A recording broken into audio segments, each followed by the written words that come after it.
broadcasting live from the Business RadioX studios in Houston, Texas. It's time for Houston Business Radio. Now, here's your host. Trisha Stetzel here, bringing you another episode of Houston Business Radio. I have the distinct honor and privilege of hosting Lee Kantor, founder of Business RadioX, on the show today. Lee, welcome to the show. Well, I am so excited to be here. Oh my gosh, long time coming, right? I think I learn something new about you every time we connect. I'm so excited to have you on the show and really talk about, the beginnings and how we got here and what you're doing to continue to grow this amazing space that you're in and that I've been blessed with being a part of over the last several months. So can you take us back to the beginning? Like, what inspired you to really create Business RadioX, and give a little bit of your background and how you got here?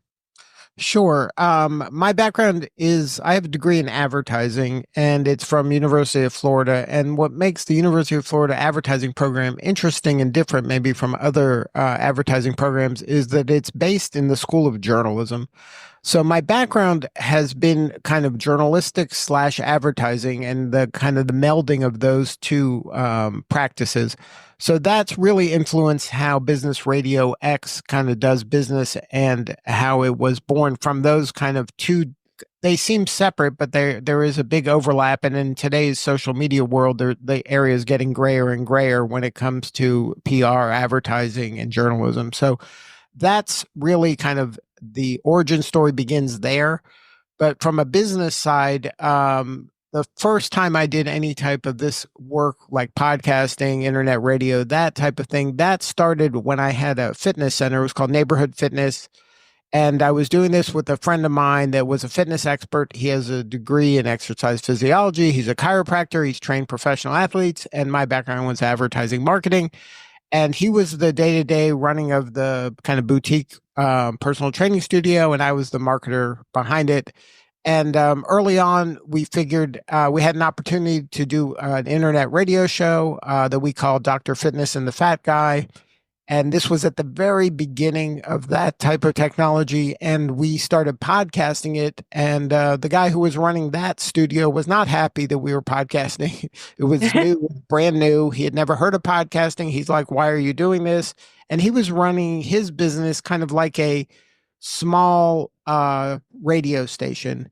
And we saw podcasting as a way to take our content and then share it with the world, because anybody could download a podcast anywhere in the world. So we were taking every episode, we would burn a CD of the show. I would bring it home and I would edit out the commercials that he had placed in there. And we would then put it on, at the time, Apple was the only place to put podcasts. So that's where we would put it. So, and then we had a show that we were podcasting. So we were very early at the very, very beginning stages of podcasting with this show, Dr. Fitness and the Fat Guy. Wow.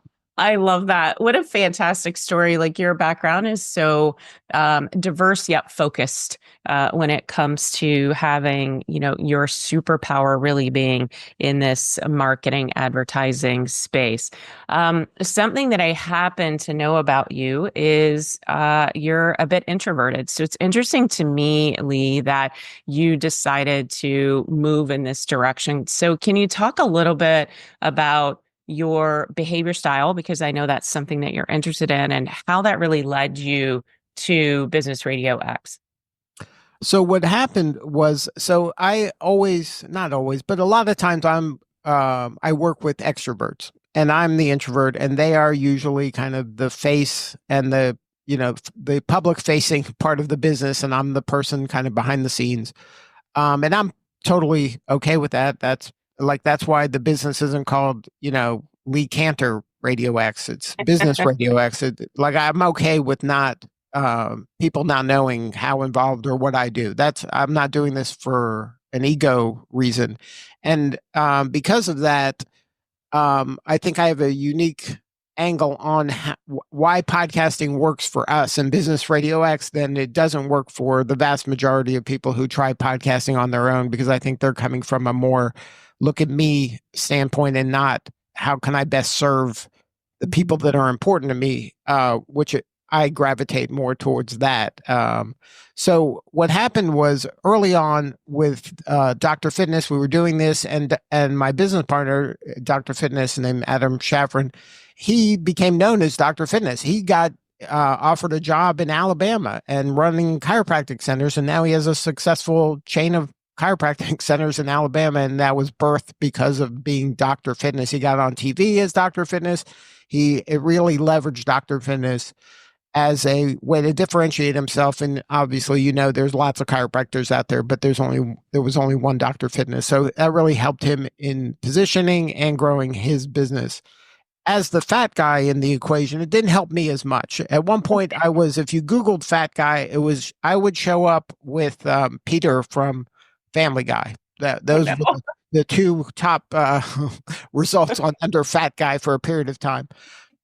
So what I learned from doing Dr. Fitness, the epiphany happened when we were looking for guests, and I sent an email out to a brother and sister team in Washington. I had read about them on the Washington Post, and they had a Trivial Pursuit game that was about fast food.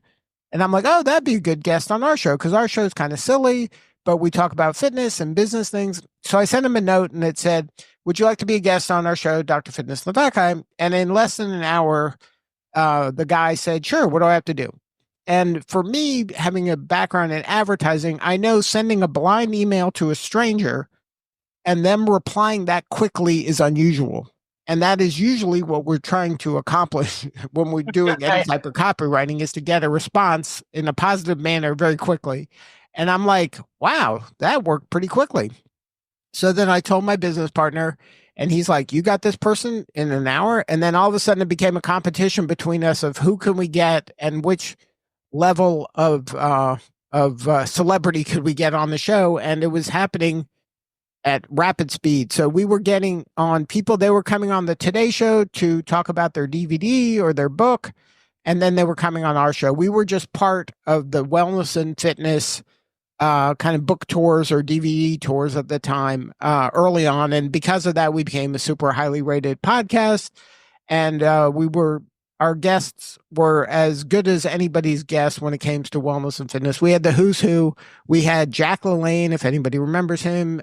He was kind of an old school fitness expert. He came on, he sung to us his signature song.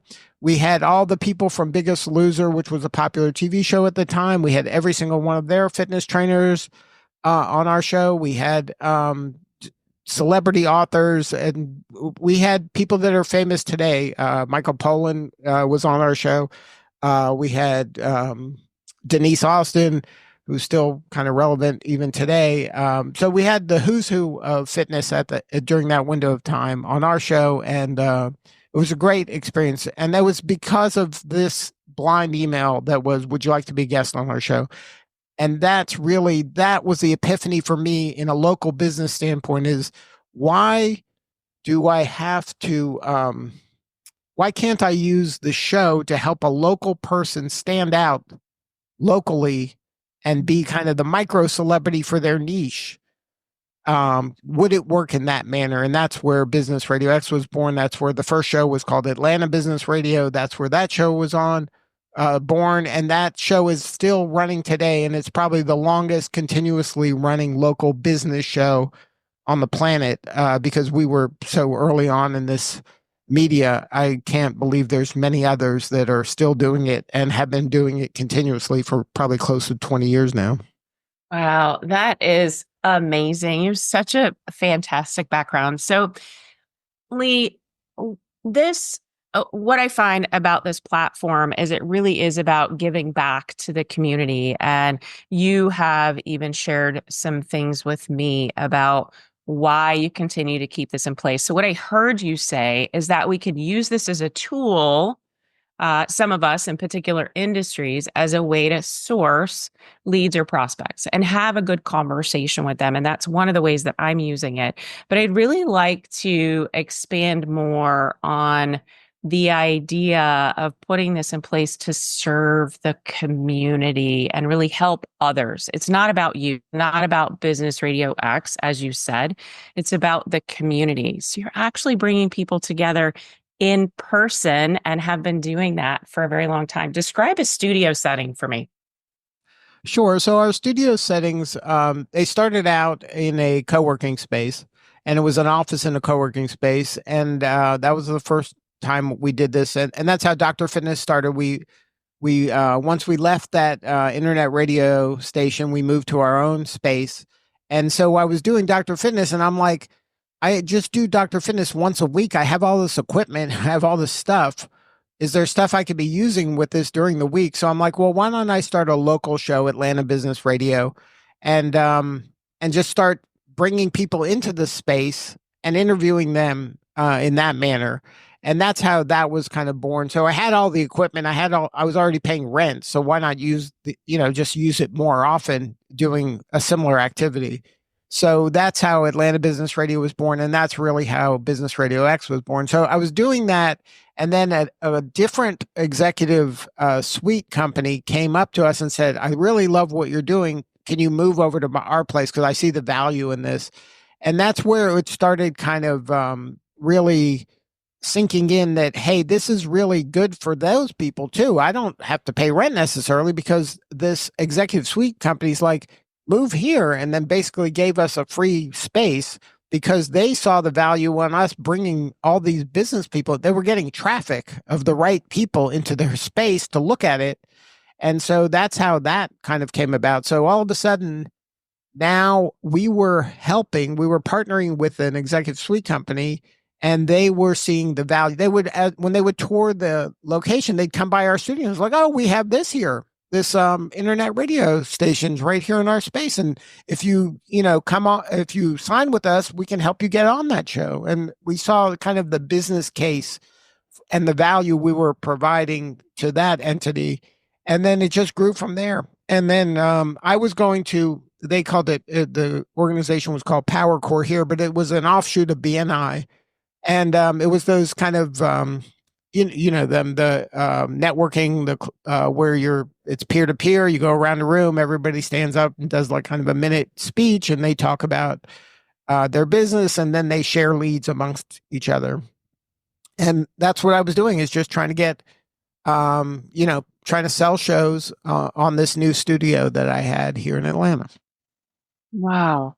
Okay, so I want to connect the dots, because earlier you said you're an introvert. You really built this so that you could be on the other side, right? And not out advertising face to face and asking people for something. So tell me more about this idea, Lee, of this cold email or outreach that you sent out. Right. Tell me. No, I think that it's an important step in this on the kind of evolution of the business. So I knew that this was a powerful tool, this email. Now, I was doing that in a national way because that Dr. Fitness show we were getting guests from all over the world, really. And so we were doing that virtually. Business Radio X and Atlanta Business Radio specifically was all in studio. There was no call in. That wasn't even a choice. Like, we didn't let people call in. They had to come in person. So we kind of made them come in person because we saw the value of face-to-face. That was the value we were providing to our clients and to myself as a way to prospect for new sponsors and show hosts.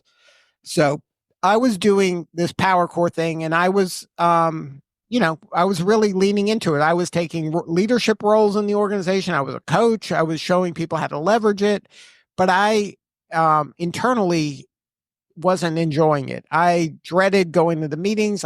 When I had to do my 7-minute long form thing, it would give me so much anxiety. Every time standing up and doing the little elevator pitch would give me anxiety. So I really didn't enjoy it.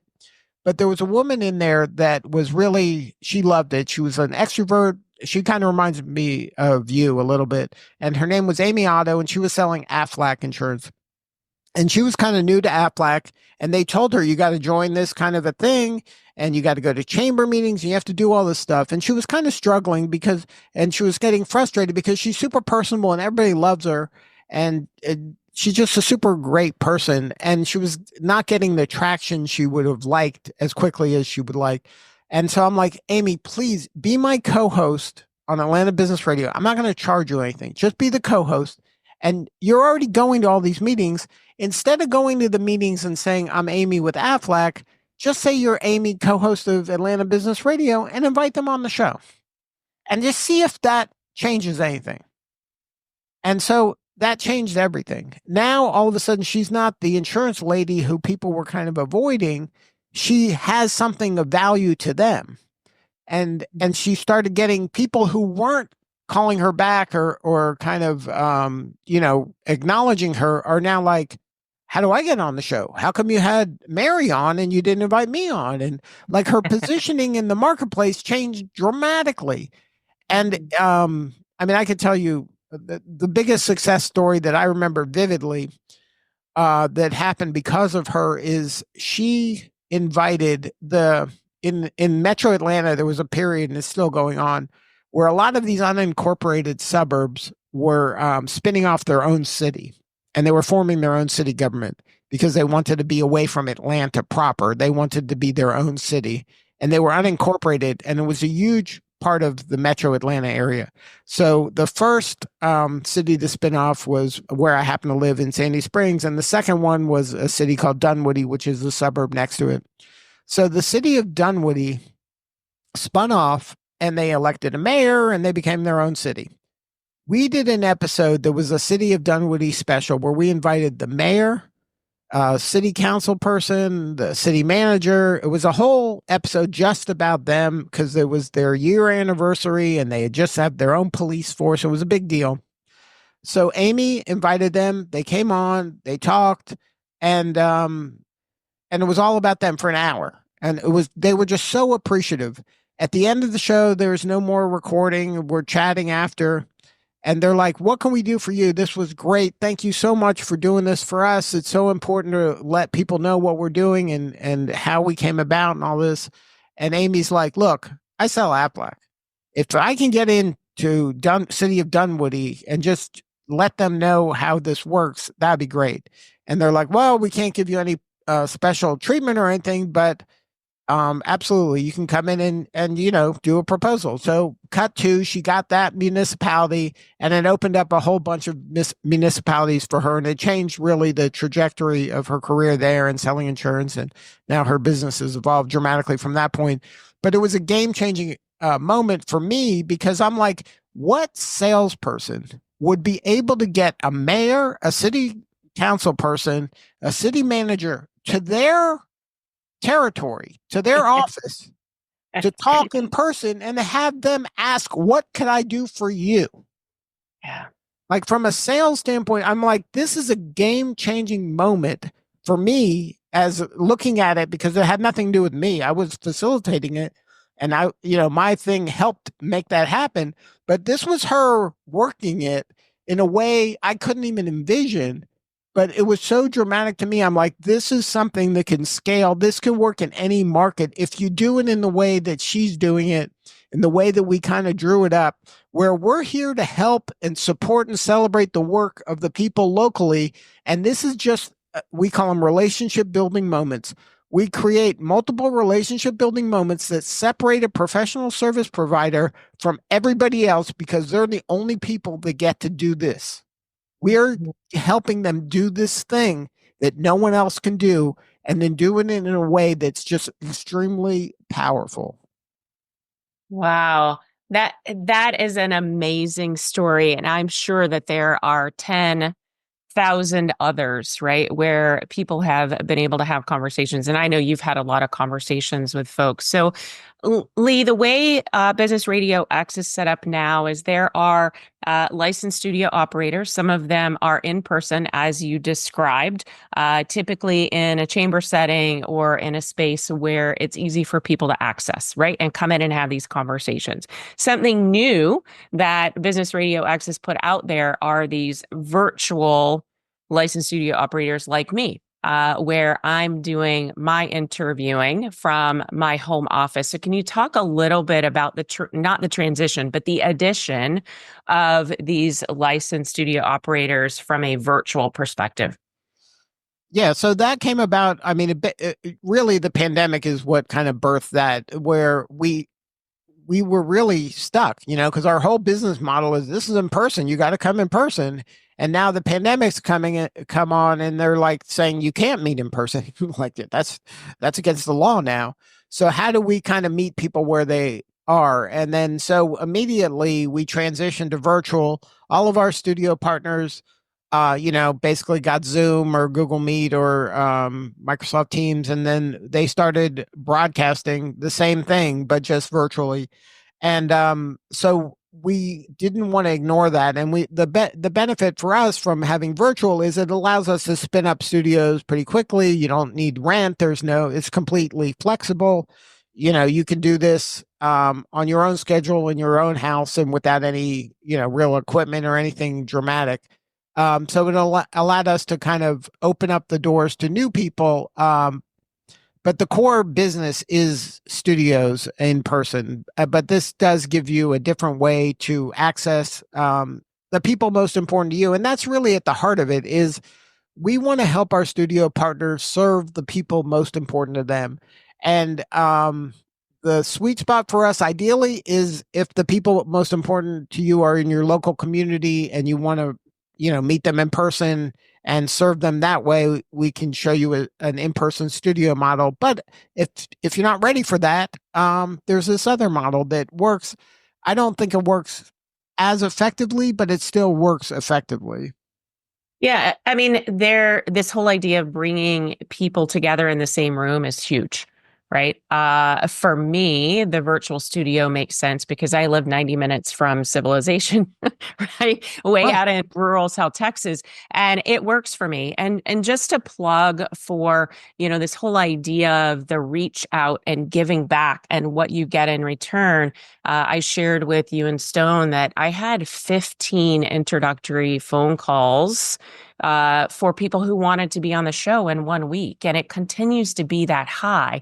And in my industry, from a business coaching perspective, that increases, my leads tenfold over all of the other things that I had ever done. So for me, this is a great space for me to be in where I can give back, serve the community, but also have conversations with my ideal client, which I think is so important. One of the questions I have for you before we jump into, I have a little personal question for you, but before that, can we talk just a little bit about the difference between the podcast and the radio show? Because there's a huge difference, I believe. You mentioned it, parts of it earlier, but what, in your mind, what is the difference between a podcast and Business RadioX? I think that most people are using podcasts to kind of position themselves as an expert or a guru.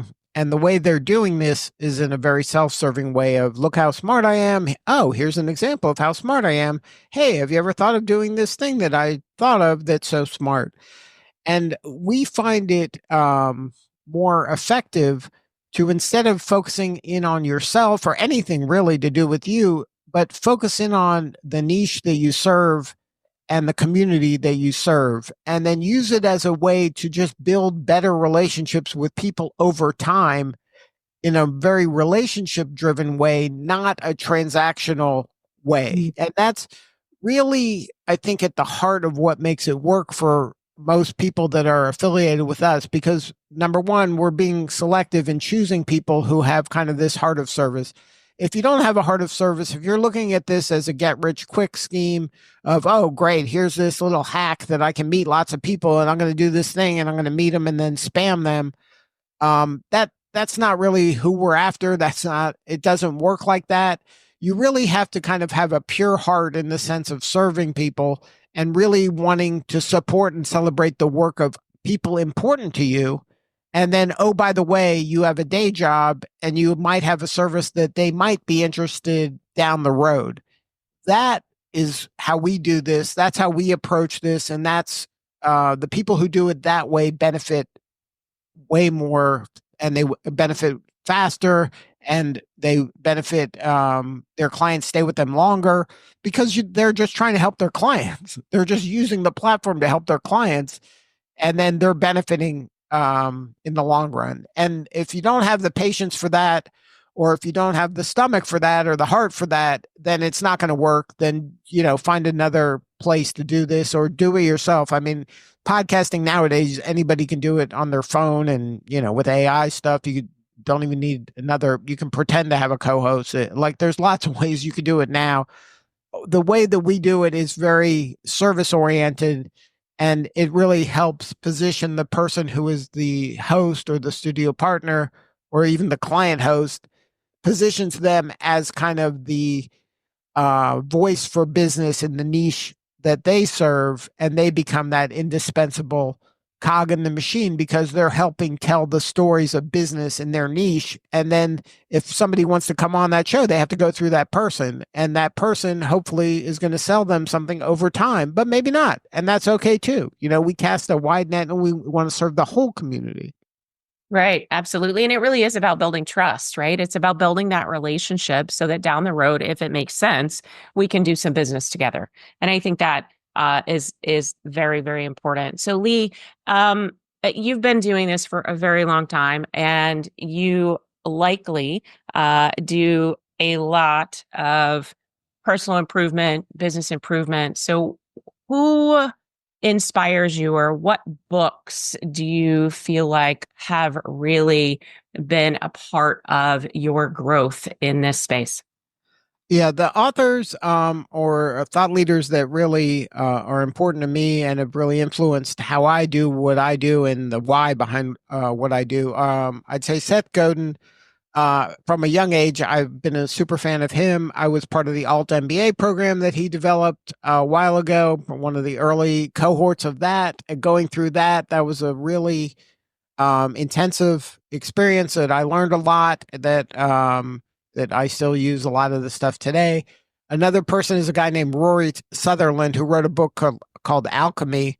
And he is a behavioral science guy that was leading an ad agency called Ogilvy and Mather in Europe, in the UK. And he's one of my favorites. He has a ton of YouTube videos. If you go to any interview of him, he's hilarious. And he really explains behavioral science in a way that makes a lot of sense, and that is different than a lot of the stuff you're going to hear about how to do marketing and advertising.